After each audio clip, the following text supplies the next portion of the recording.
Buen día. En el módulo de hoy vamos a hablar ya directamente sobre la educación para el futuro y vamos a ver también algunos ejemplos de países, escuelas que han tomado en serio la innovación y ya están haciendo propuestas innovadoras de las cuales podemos aprender. Vamos a discutir también o ver con cierto detenimiento los procesos de innovación que están ocurriendo en las universidades, de tal manera que al terminar el módulo tengamos una visión no solamente de lo que dicen los teóricos o los críticos o los analistas o los futurólogos, sino también podamos ver en los hechos quienes están haciendo cosas innovadoras de las cuales uno puede aprender. En buena cuenta, la educación para el futuro se sustenta en atreverse a innovar. El aula del siglo XXI demanda innovación por parte de los ministerios, por parte de los directores de los colegios, por parte de la comunidad de padres de familia, por parte de los maestros, y solamente en la medida de que el espíritu innovador esté presente en este contexto, entonces el aula podrá ser innovadora y el alumno se irá formando en el espíritu innovador que es propio de estos tiempos. Y hay que pensar bien en cuáles son aquellos factores que más bien frenan la innovación o le ponen demasiados parámetros que hacen que sea más difícil de gestarse. Una de ellas, que ya mencioné en módulos anteriores, es la de la estandarización. Por definición, si yo estandarizo y trato de tener procesos o resultados similares o equivalentes para una diversidad de usuarios o alumnos, estoy eliminando las diferencias, estoy eliminando las disrupciones, pero la innovación justamente está ahí, en cultivar las diferencias, en incentivar los espíritus disruptivos. Y entonces la estandarización es un primer impedimento para un movimiento de innovación. Y entre las principales medidas que se toman en el mundo estandarizado están las pruebas estandarizadas, particularmente la prueba PISA, que ha sido concebida por la Comunidad Europea para fines de buscar ciertas equivalencias, ciertos estándares válidos para la Comunidad Europea, que se han extendido después a todos los otros países que quisieran tomar parte también de estas pruebas, pero que terminan alineando a todo el mundo con los criterios que tienen los organizadores de estas pruebas y con las áreas matemática, lectura y ciencia que estas pruebas tienden a evaluar y con el tipo de contenidos, preguntas, respuestas y razonamientos que ese tipo de preguntas requieren para que el alumno conteste lo que ellos consideran una buena respuesta y que va a demandar después de los profesores entrenar a los alumnos para llegar a esas respuestas. Como verán ustedes, los expertos en estos entrenamientos son los asiáticos y esos resultados se ven en las pruebas PISA también. Perdemos de vista que las grandes innovaciones se hacen al margen de los intentos de estandarizar. Y cuando hablemos de los casos de Reggio Emilia, de Finlandia, las innovaciones en España, en el Perú, veremos que son todas situaciones en las que las pruebas estandarizadas están fuera de la puerta. No entran, no penetran y eventualmente penetran de manera muy marginal como parte de un abanico de instrumentos, pero de ninguna manera como el instrumento central de orientación al aprendizaje de los alumnos.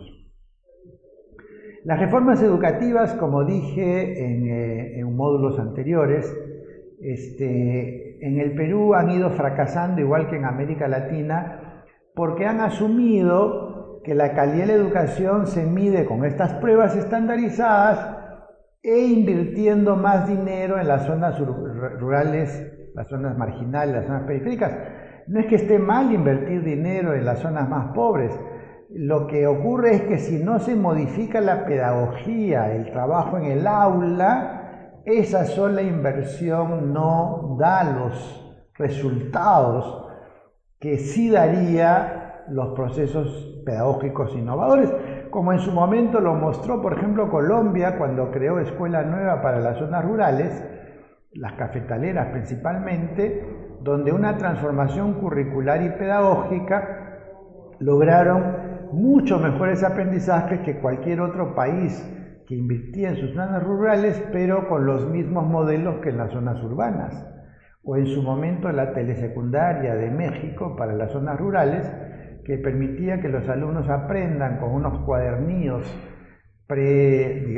diseñados y videos de 17 minutos a cargo de monitores, profesores especializados en el tema, que lograban que los alumnos aprendan mucho más con ese método que con la secundaria tradicional. Entonces, no basta querer atender las zonas más marginales, sino también en desarrollar las metodologías que haga que el dinero que se invierte en ellos rinda los mejores resultados. Otro tema que hemos mencionado, sobre todo en el segundo módulo y en el tercero, tienen que ver con la manera como la tecnología post-internet transforma las organizaciones y profesiones y de qué manera, si esto no se toma en cuenta en la escuela, termina perjudicando a los alumnos. El principal efecto que ha tenido internet en el mundo de la empresa es que ha puesto en igualdad de condiciones a las pequeñas empresas y a las grandes empresas para desarrollar productos, servicios o innovación. Es más, muchas pequeñas empresas terminan batiendo a las grandes empresas, o las grandes empresas, para seguir siendo innovadoras, terminan comprando a las pequeñas empresas, que terminan siendo mucho más innovadoras y emprendedoras, porque tienen menos temor al riesgo, porque son más emprendedoras y porque tienen mucho más gente dedicada a pensar que a ejecutar. Y en ese sentido, la pirámide organizacional de la empresa moderna es inversa a la tradicional. La pirámide tradicional, que tiene forma de pirámide, tiene en la cúpula la gente que toma decisiones, el mando medio y finalmente una gran cantidad de gente en la base que ejecuta lo que los de arriba han decidido.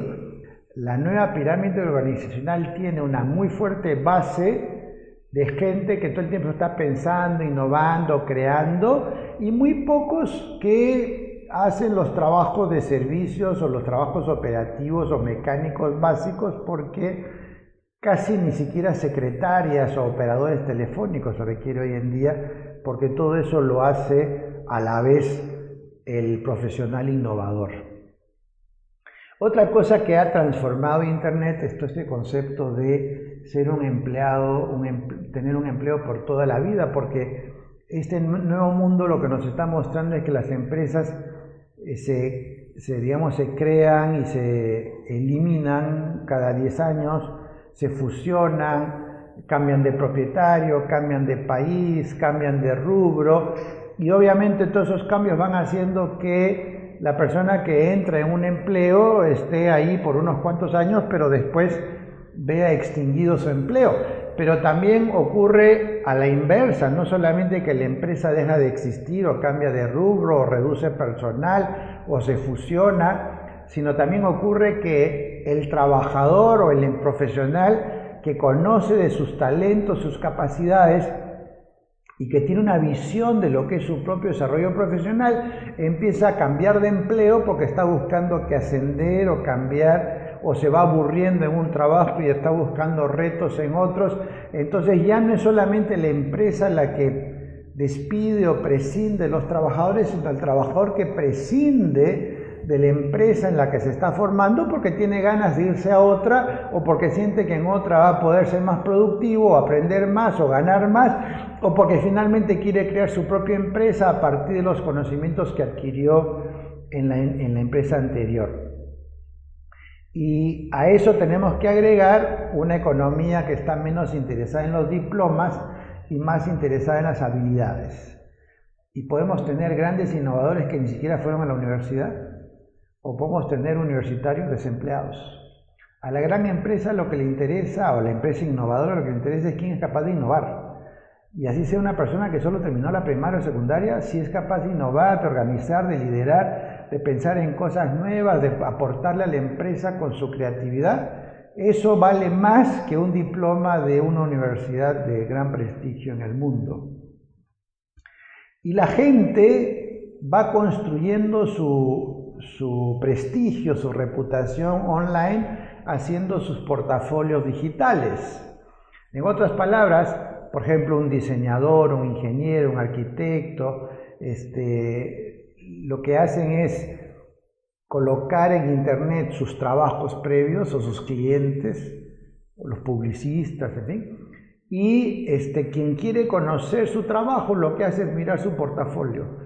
Entonces hoy en día un profesional que quiere tener éxito lo que tiene que tener es un portafolio, una página web, un blog, un lugar donde el interesado puede mirar sus trabajos y conocerlo antes siquiera de entrevistarlo. Porque primero uno ve qué cosas ha hecho antes la persona y después decide si la quiere contactar o no.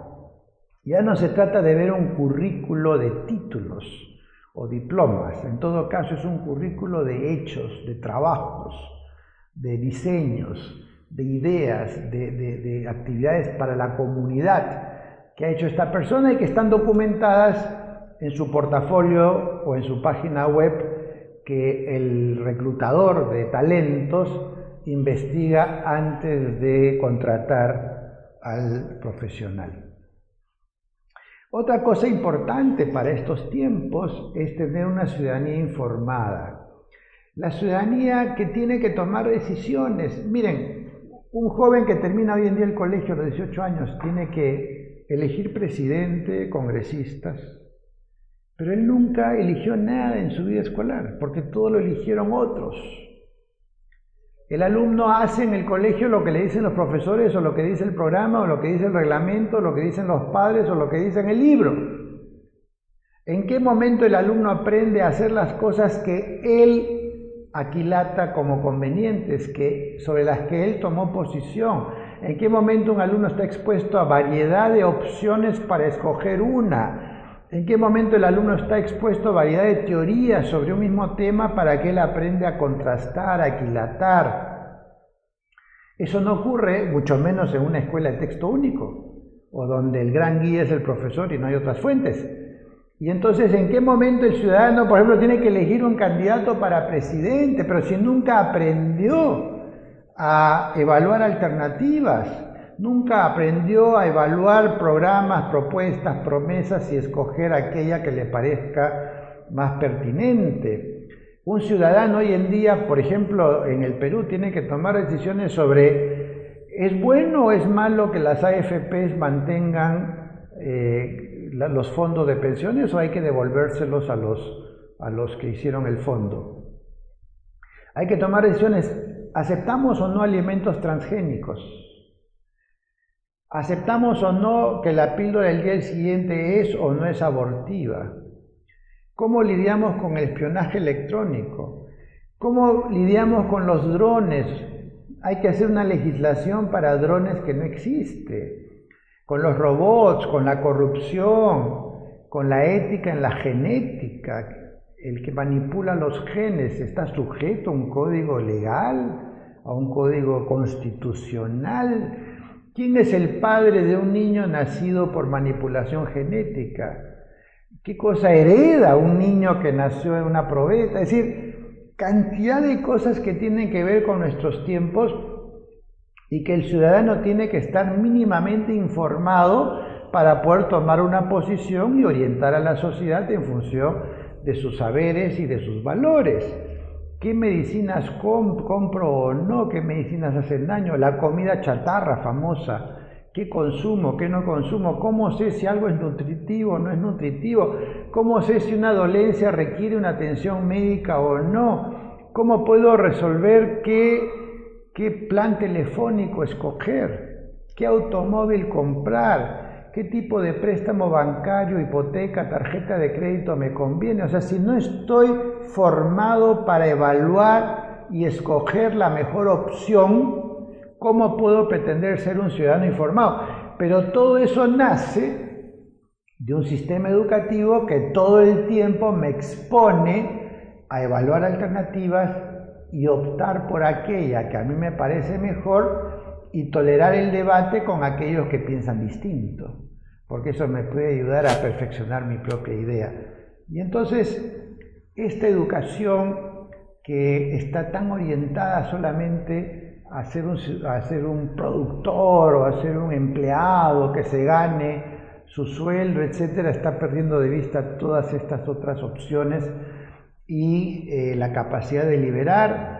Martha Nussbaum, que es una filósofa norteamericana muy crítica, aparece en el texto del módulo que les hemos entregado, hablando de la importancia que tiene la capacidad de deliberar bien, de pensar en el bien de la nación y no solo de uno mismo o de la empresa, de preocuparse por la vida de los otros. Si yo hago un invento, esto puede perjudicar a otros.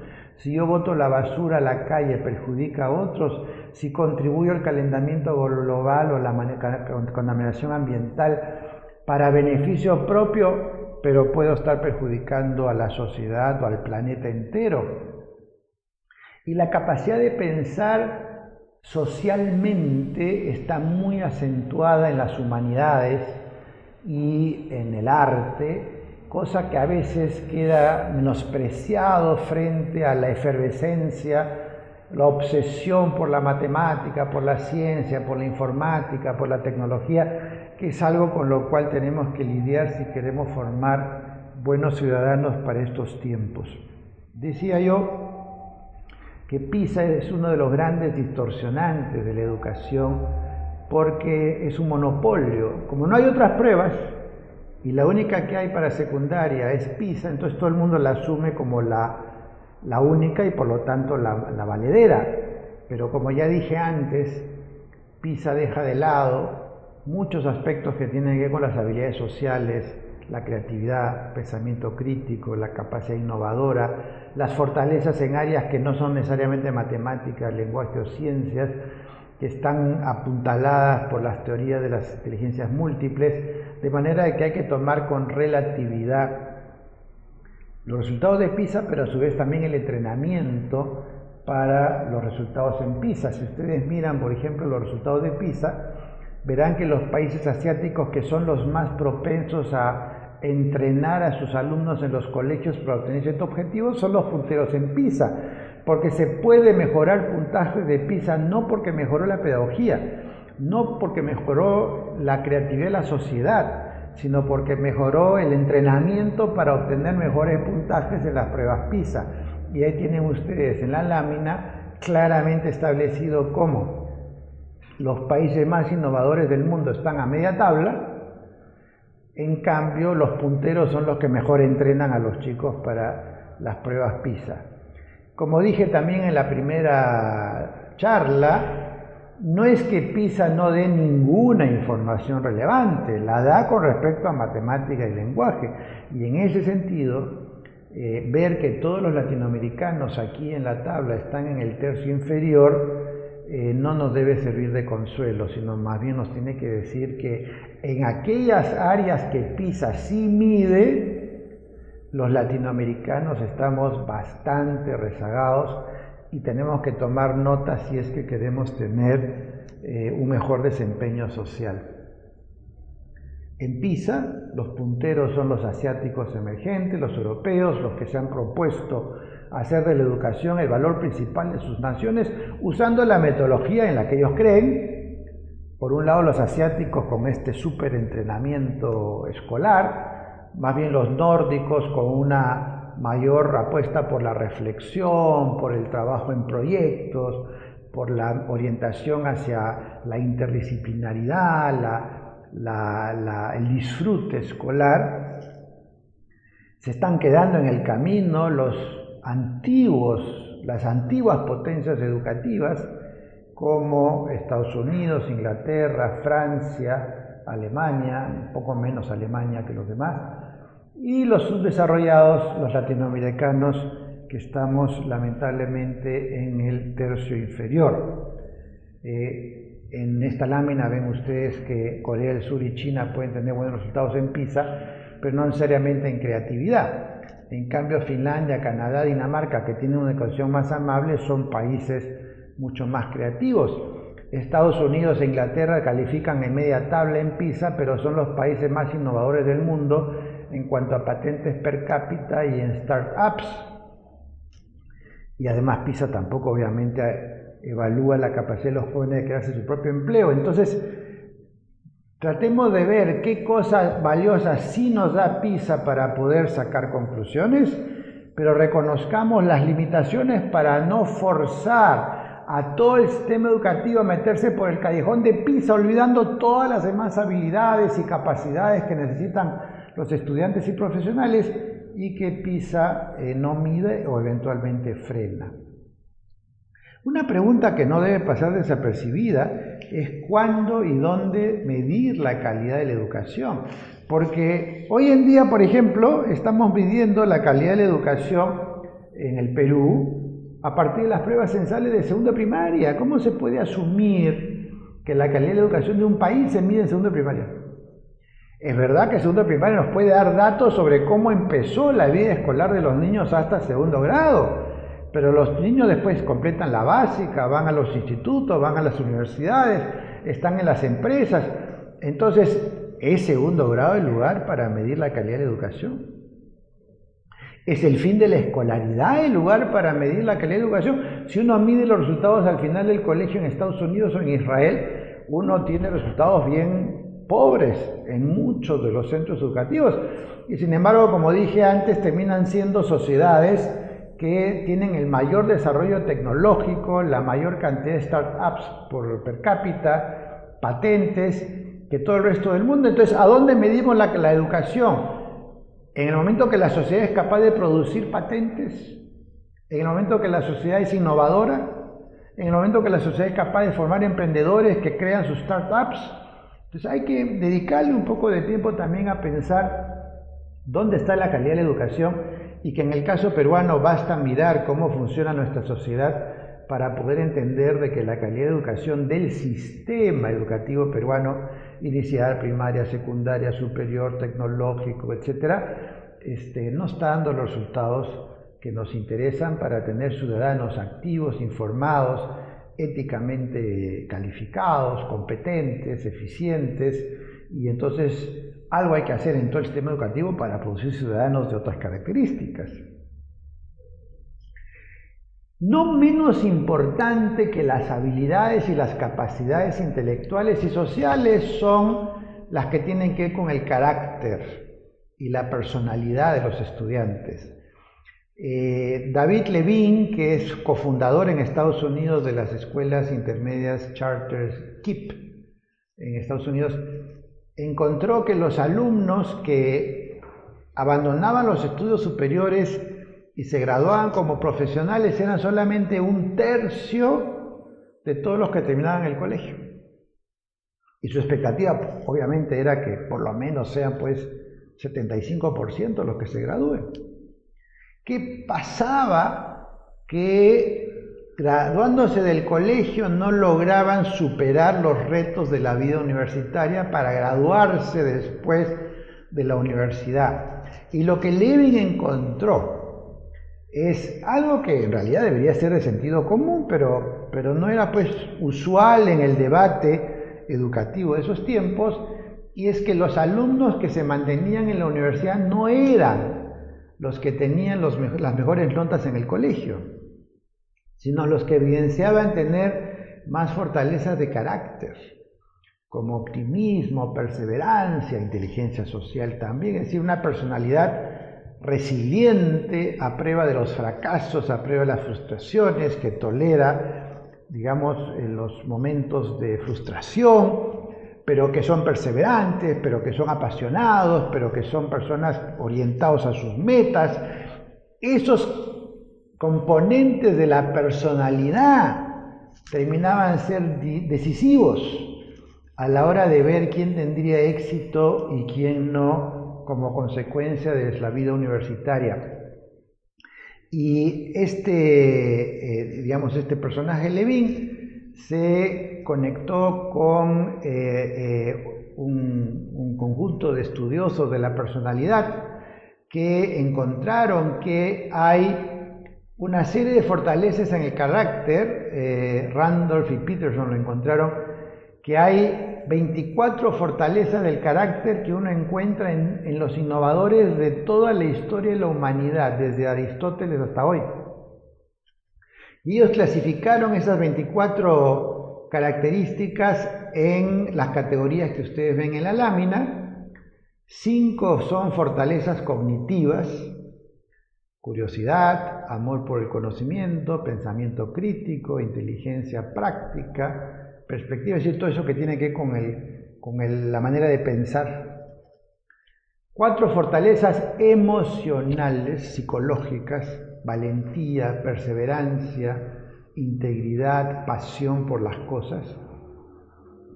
3 fortalezas sociales, interpersonales: capacidad de amar y ser amado, generosidad, inteligencia social. 3 fortalezas cívicas del compromiso con la ciudadanía, con la sociedad: trabajo en equipo, sentido de justicia, liderazgo. 4 fortalezas regulatorias de la conducta que protegen contra los excesos: capacidad de perdonar, humildad, cautela, autodisciplina o autocontrol. Y 5 fortalezas que forjan conexiones con el universo, con la trascendencia, con el significado de la vida, como son la apreciación de la belleza, la gratitud, el optimismo y la proyección hacia el futuro, el sentido del humor y la fe. Al final intentaron reducirlo a 5, 6 o 7 para que estén como más focalizadas, y la redujeron a 7 principios que dicen que la educación debe forjar, cultivar la pasión, que es una palabra que yo he usado varias veces en nuestros módulos, la valentía para atreverse a hacer cosas innovadoras y enfrentarse a los demás, el autocontrol, es decir, respetar a los demás, respetar las circunstancias, no ser abusivo, no ser maltratador. La inteligencia social, es decir, entender que interactuamos con personas con las cuales tenemos que trabajar, corresponder, amar, relacionarnos. La gratitud, la capacidad de reconocer en otros lo que han hecho que nos ha ayudado a nosotros a crecer. El optimismo quiere decir mirar el futuro y mis propias posibilidades para crecer en el futuro. Y curiosidad. El que no es curioso no explora, no investiga, no analiza, no trata de ver qué cosas nuevas hay en el mundo y demás. Aplicado todo eso a los intentos de educación innovadora que hay en nuestros tiempos, en nuestras sociedades, diría que algunas de las dimensiones que permiten ver la innovación en las escuelas de hoy son las que siguen en la siguiente lámina. Primero, una arquitectura funcional a los valores del proyecto educativo, es decir, salirse de ese colegio búnker de pabellones que parecen cárceles, donde se separa y se aísla cada grupo humano, donde están metidos y encerrados, donde hay bloques de cemento, concreto, que aíslan lo que pasa adentro, lo que pasa afuera. Una vez que uno cierra la puerta, nadie sabe lo que pasa adentro o afuera, exceptuando los que están ahí. Una escuela más transparente, más abierta, una escuela sin aulas, o en todo caso aulas pero que no impiden verse unos a otros, sin paredes y carpetas que tengan lugares fijos que impiden la flexibilidad de las ubicaciones y los movimientos.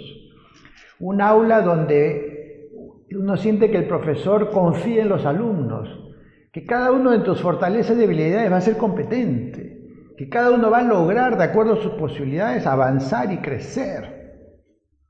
Un currículo por proyectos colaborativos interdisciplinarios. Se acabaron las áreas aisladas, sueltas, que no conversan entre sí, que segmentan la realidad. Ahora los niños trabajan por proyectos innovadores y sobre temas que les interesa. Si a los alumnos les interesa saber por qué no duermen cómo duermen las aves, por ejemplo, o por qué vuelan las mariposas, o por qué no se cae un avión. Esos son los elementos con los que se arranca una clase para poder entender las cosas y convertirse en investigadores, en exploradores, en buscadores de información, en confrontación de ideas, trabajo en equipo, etc. Trabajo en equipos pequeños, donde uno aprende a colaborar, a compartir, a discutir, a debatir para producir ideas nuevas. Una evaluación que no se focaliza en el resultado, a ver cuál es el resultado, sino se focaliza en el proceso de cómo uno va aprendiendo y resolviendo los problemas que se van presentando en el camino hasta llegar a un resultado. Si hubiera que hacer una analogía metafórica, diría yo, es como, digamos, una persona que tiene que viajar de un país a otro, de un lugar para otro, y la pregunta es, ¿me interesa solamente que llegue? ¿O me interesa saber qué aprendió en el camino que siguió para llegar? Por ejemplo, aprender a leer el mapa, aprender a preguntarle a la gente por los destinos, aprender dónde se puede dormir, dónde se puede comer, cómo se viaja más rápido, cómo ahorro tiempo, cómo logro la orientación de vida, cómo me atiendo durante el viaje cuando tengo una enfermedad, qué pasa si me quedé sin hotel, qué pasa si se malogró en el camino el carro, etcétera. Entonces, ¿qué es lo importante? ¿Solamente saber si llegué? ¿O es importante ir viendo cómo he ido sorteando en el camino todas las posibilidades y las dificultades hasta llegar al destino, y en el camino aprender todas estas cosas que mañana me van a servir para cualquier otro viaje que voy a hacer? Porque el conocimiento que uno aprende de a de veras es transferible cada vez que requiero aplicarlo a una situación similar. Aprender lo desconocido, no se trata solamente de sentirme cómodo dentro de lo que ya conozco. Tengo que aprender a navegar con las nuevas tecnologías, con los nuevos inventos, con otros idiomas, con otra gente, con otra cultura, con otros horarios. Tengo que aprender además a lidiar con problemas que nunca antes he visto. Por ejemplo, los médicos o los laboratoristas, que de pronto aparece un nuevo virus que no tiene un antecedente, un nuevo veneno de una nueva serpiente, o una nueva epidemia que no hay antecedentes con respecto a ella, y en ese momento tengo que generar la vacuna o tengo que generar el antídoto para resolver un problema del que no tengo un precedente. Mi capacidad de enfrentar lo desconocido y lidiar exitosamente con eso es lo que determina que la persona es innovadora, está usando su talento para crear, para crecer, para beneficiar a la comunidad, para desarrollarse académica o profesionalmente, y por lo tanto tiene que haber un énfasis en las habilidades sociales y sobre todo un sentido de comunidad. Yo no estoy solo, pertenezco a un grupo, pertenezco a un salón, pertenezco a un colegio, pertenezco a una comunidad de profesores, de padres y finalmente un vecindario y a un país. Y por si fuera poco, pertenezco al planeta. Todo lo que hago de una u otra manera influye en mi entorno, en pequeña o en gran medida. Si yo tengo esa capacidad de entender mi interacción con la comunidad, voy a ser un ciudadano mucho más responsable que si lo único que me importa es mi desarrollo individual, mi bienestar, mi fortuna, mi crecimiento personal, y el resto no importa. Ese sentido de comunidad es el que hace grande a las sociedades y no solamente a ciertos individuos. ¿Qué se ha hecho en algunos países que se suelen usar como referencia? Finlandia, por ejemplo, se atrevió a hacer una educación de vanguardia mundial. Finlandia, por ejemplo, además de tener, por supuesto, la educación gratuita para todos, empieza el colegio a los 7 años, no a los 6 ni a los 5. En Finlandia dicen, el niño tiene que estar en su casa o en la guardería o lo de fuera, sin cosas demasiado estructuradas, sin conocimientos demasiado prefabricados por el sistema, aprendiendo a caminar, aprendiendo a hablar, aprendiendo a leer, aprendiendo a escribir por sí solos. Y cuando lleguen al colegio a los 7 años, el colegio apuntalará aquellas áreas que los alumnos no descubrieron o aprendieron por sí solos. Una vez en el colegio, un mismo maestro acompaña a los alumnos por 6 años, toda la primaria. y es responsable de su desarrollo y de su crecimiento. Claro, son maestros especialmente escogidos, bien preparados, bien remunerados, con prestigio, que pasaron por un montón de filtros en los cuales se puede confiar para que tengan a su cargo los alumnos. No hay calificaciones numéricas, porque el que evalúa todo el tiempo es el profesor. El profesor no tiene que estar diciéndole a los alumnos, tú tienes 20, 15, 8, 12. El profesor va viendo en qué el alumno anda bien y le da cuerda, y en qué el alumno anda mal y lo va apuntalando, lo va ayudando para que avance. Pero ¿para qué necesitan evaluaciones? Me refiero a las calificaciones con notas o letras que uno le da a los alumnos.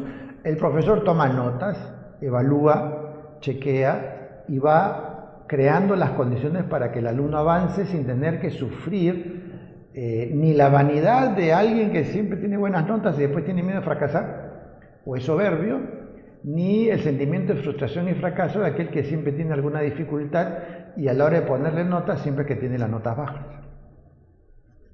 No hay competencia. Todo es énfasis en la colaboración, en la cooperación, en el trabajo en equipo. Si queremos crear una comunidad, en lugar de confrontar a los individuos, lo que hay que hacer es articularlos, enseñarles a convivir, a colaborar, a cooperar.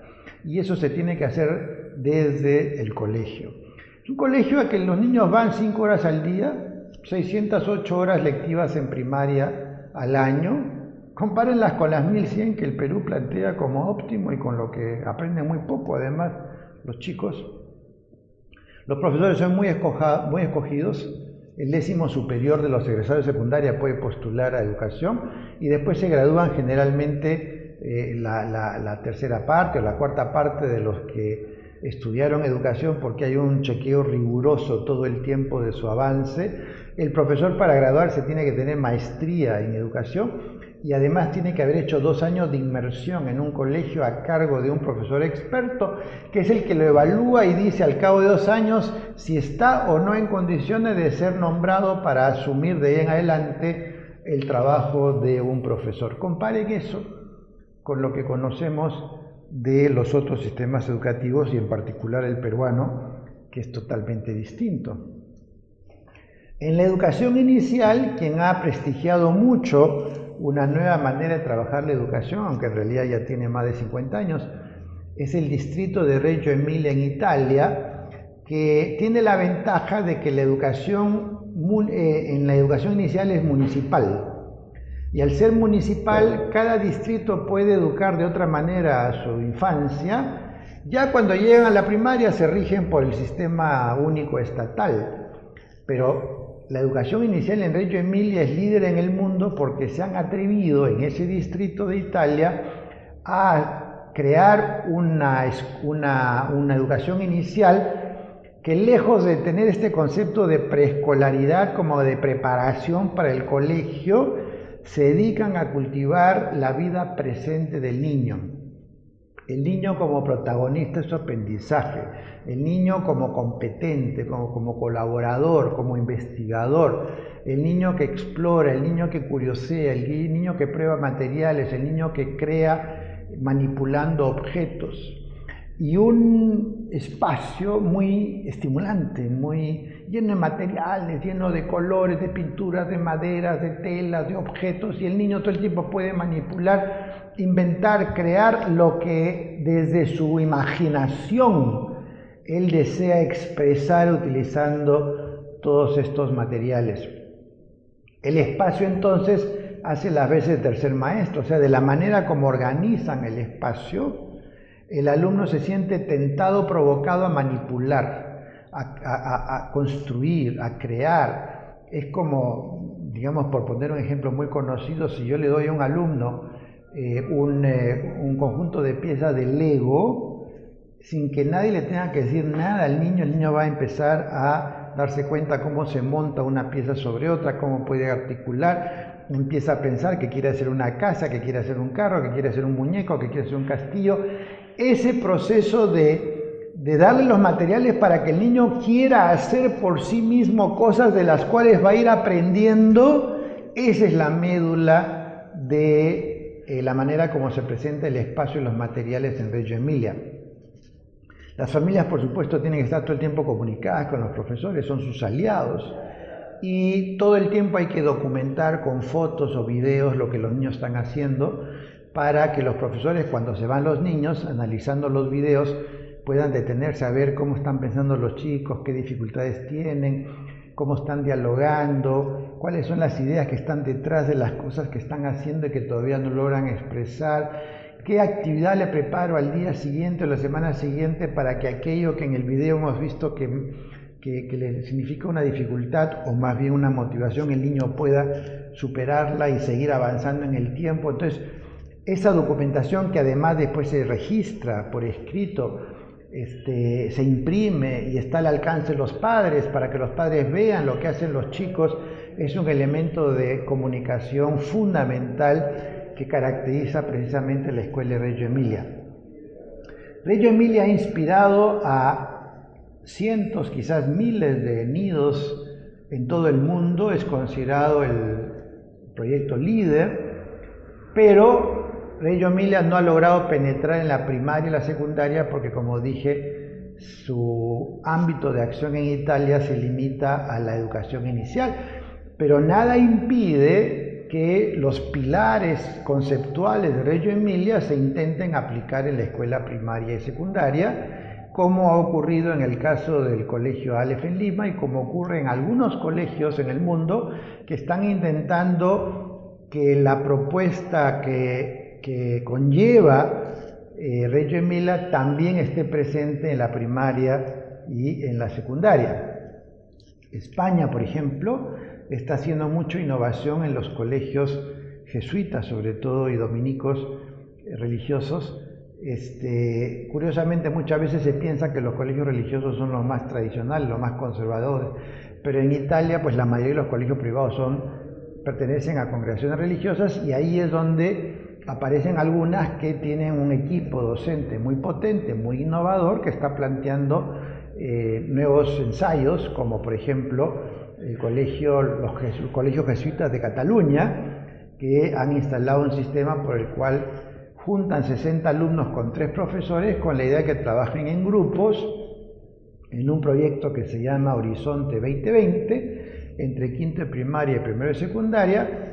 No hay carpetas, no hay asignaturas, no hay clases magistrales, no hay tareas, no hay horarios, no hay clasificaciones, simplemente hay proyectos que los alumnos deciden que quieren investigar y arman los equipos para hacer esa investigación a lo largo de los días y las semanas y después presentar los hallazgos de su investigación utilizando espacios muy abiertos, muy coloridos, transparentes, materiales bibliográficos, computadoras y demás al alcance para que los alumnos usen aquello que les parece más relevante para hacer su investigación, que dicho sea de paso, es lo más similar que hay al trabajo que haría un profesional en una empresa o en un laboratorio de investigación, donde a partir de un objetivo que quiere alcanzar, él ve con qué medios, con qué recursos, consultando a quién, con qué fuentes, él se nutre para poder avanzar su investigación hasta llegar a algún resultado. En el Perú, el Colegio Aleph, me he tomado la libertad de mencionar el colegio del que yo soy copromotor porque una de las cosas que me parece importante es que nuestros seguidores sepan que lo que estamos diciendo no es algo que se quede en el plano teórico, sino que se aplica en la realidad y hay ejemplos concretos en los cuales esto se aplica. El Colegio Aleph es un colegio que recién tiene pocos años de existencia y que está introduciendo todos estos elementos innovadores en la arquitectura, en los materiales, en el diseño de las aulas, en la formación de maestros, en el trabajo como comunidad de los padres de familia, etcétera, y que se puede observar de manera muy tangible en la realidad peruana. Por último, para terminar este último módulo de nuestro curso sobre la innovación y la educación para el futuro, algunas palabras con respecto al mundo de las universidades del siglo XXI. Es bien interesante, cuando se hacen los rankings mundial de universidades, siempre aparecen Harvard, Stanford, Princeton, Oxford, Cambridge, en los primeros lugares porque son las más antiguas, las más longevas y porque además los rankings que se hacen en el mundo sobre las mejores universidades le dan mucho peso a la antigüedad, porque se pregunta, por ejemplo, a las universidades que tienen más reputación en el mercado, las que tienen catedráticos que han ganado más premios, o han colocado más patentes, o han publicado más en las revistas innovadoras, o que tienen mayores presupuestos, o que tienen egresados que se colocan más rápidamente en el mercado laboral. Y claro, todo esto beneficia las universidades tradicionales de más prestigio. Sin embargo, la empresa Time Higher Education 100 Under 50 Rankings 2015, que están en la lámina que les estoy mostrando, muestra que al lado de universidades tradicionales como las de Estados Unidos y Europa, cuando uno investiga quiénes son las universidades más destacadas de las creadas en los últimos 50 años, aparecen universidades y nuevos polos de desarrollo que no aparecen en los rankings tradicionales, y ahí tenemos países como Australia, los países nórdicos, Suecia, Finlandia, Noruega, Dinamarca, los emergentes asiáticos como Corea del Sur, Japón, Taiwán, Singapur, las ex colonias inglesas de China, en Macao, Hong Kong, como países que están produciendo, que tienen universidades que están produciendo una gran cantidad de innovación y que paulatinamente van a ir ganando más protagonismo frente a las universidades tradicionales.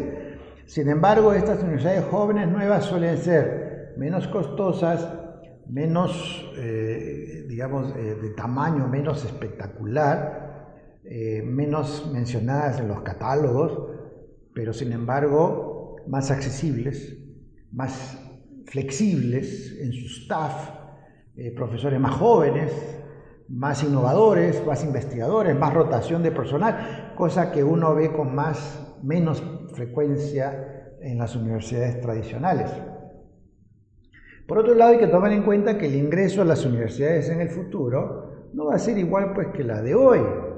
Va a reducirse la importancia de la matemática y va a aumentar la importancia del portafolio de cada uno, mostrar lo que es capaz de hacer, mostrar sus habilidades sociales, mostrar su talento en arte, en diseño, en biología, en manualidades.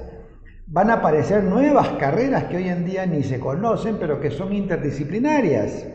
Por ejemplo, agrochef, arqueólogo digital, agricultor vertical, biohacker, bioinformático, biomecatrónico, cirujano de la memoria, gestores de avatares, ingenieros de órganos.